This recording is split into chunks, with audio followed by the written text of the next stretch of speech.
Hi, my name's Bea, and today I'm leading Real Life Kids at Home. Jesus told little stories with big ideas, and he wants us to hear them all. Can you remember which little stories we've looked at so far in our parable series? Well, today we're going to be looking at a parable which is part of 3 stories that Jesus told: the lost sheep, the lost coin, and today we're going to look the lost son. I've got my Bible. If you'd like to read along with me, you can find the story in Luke chapter 15, 11 to 32.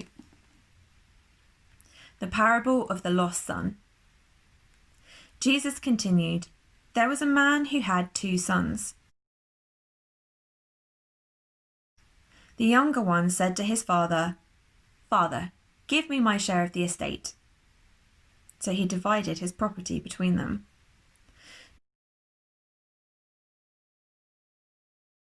Not long after that, the younger son got together all he had and he set off for a distant country, and there he squandered his wealth with wild living.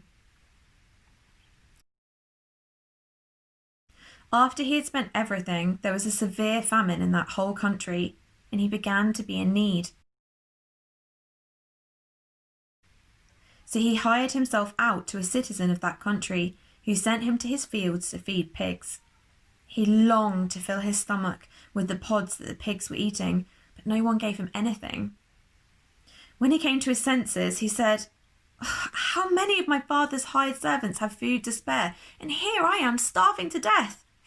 I will set out and go back to my father and say to him, Father, I have sinned against heaven and against you. I am no longer worthy to be called your son. Make me like one of your hired servants.' So he got up and he went to his father. But while he was still a long way off, his father saw him and was filled with compassion for him. He ran to his son, he threw his arms around him and he kissed him. The son said to him, 'Father, I have sinned against heaven and against you. I am no longer worthy to be called your son.'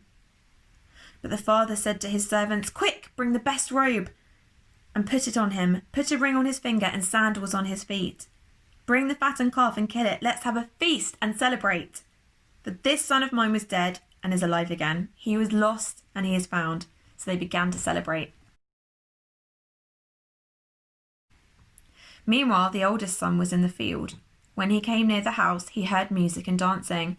So he called one of the servants and said, 'What's going on?' 'Your brother has come,' he replied, 'and your father has killed the fattened calf because he has him back safe and sound.' The elder brother became angry and refused to go in. So his father went out and pleaded with him. But he answered his father, 'Look, all these years I've been slaving for you, and I've never disobeyed your orders. Yet you never even gave me a young goat so I could celebrate with my friends. But when this son of yours, who has squandered your property with prostitutes, comes home, you kill the fattened calf for him.' 'My son,' the father said, 'you are always with me, and everything I have is yours. But we had to celebrate and be glad, because this brother of yours was dead and is alive again. He was lost, and now he is found.'" Have you ever lost something that's special to you? In this little story, the father loses his precious son, and he waits for him to come home every single day. Even though he's made him sad, the father still loves his son and he longs to be with him. God is just like the father in this story. We are his sons and daughters, and he loves us so much. He's a forgiving father, and he celebrates when we say sorry and yes to doing things his way. We are like the lost son in this story. At some point, we all think we know better than our parents and God. We think that things would be better if we were in charge and if we were the boss, but we just end up hungry and lost.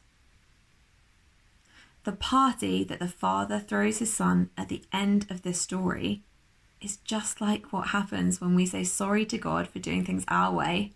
All of heaven celebrates when a lost sinner says yes to Jesus. So why do you think that the older brother got cross with his dad for throwing his younger son a party?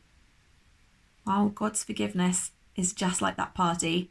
We don't deserve it, and we can't earn it through hard work. God's forgiveness is an amazing gift for his precious children. When we become part of God's family, all of his gifts and his power belong to us. Isn't that incredible? Ask your grown-up to help you to say sorry to God for the times that you tried to be in charge, and say yes to doing things his way. Remember, wash your hands and stay close to Jesus.